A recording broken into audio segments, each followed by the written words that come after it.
When I tell people that I went from needing a heart transplant to not even needing a stent and being able to walk 4 miles a day and essentially resume my normal life, and I did that in 2 years' time, they themselves are astounded. How in the world could that have happened?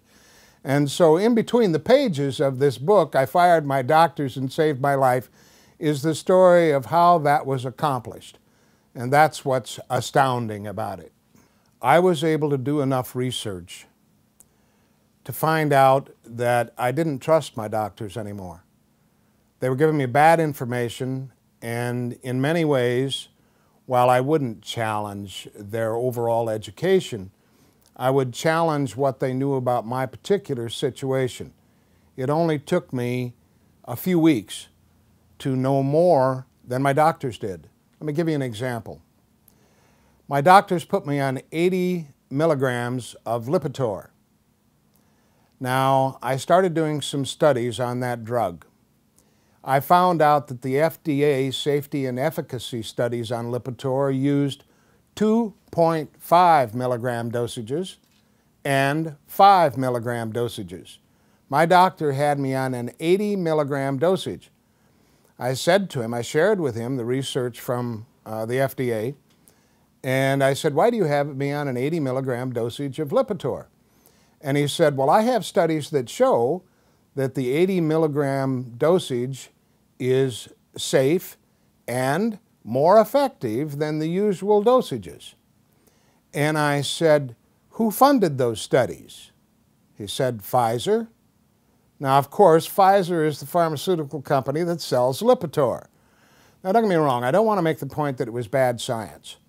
The scientists who were funded by Pfizer actually did their job right, and what they found out is that there was a small percentage of fewer repeat heart attacks by people doing 80 milligram dosages of Lipitor.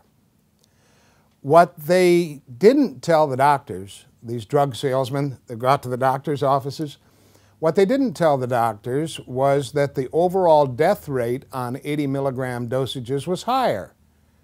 They just didn't die from heart disease. What they died from was the other side effects associated with 80 milligram dosages of Lipitor. So overall, there were actually more deaths with the 80 milligram dosages than there were with the usual dosages. They just didn't happen from heart attacks. So 80 milligram dosages were actually more dangerous. Let me give you another example.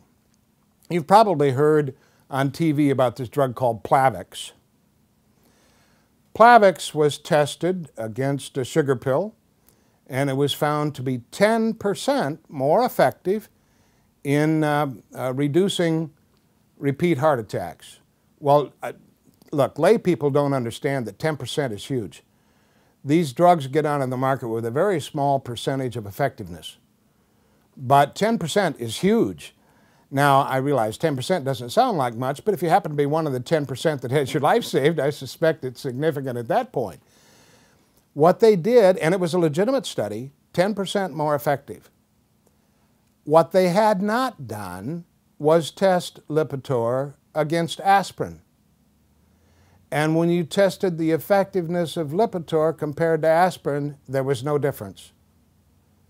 Plavix costs several times more than aspirin and is no more effective than simple aspirin in the treatment of heart disease. So I'm finding out that the drug companies and my doctors are sort of have this interface between them to essentially use up my insurance benefits and use me as a guinea pig.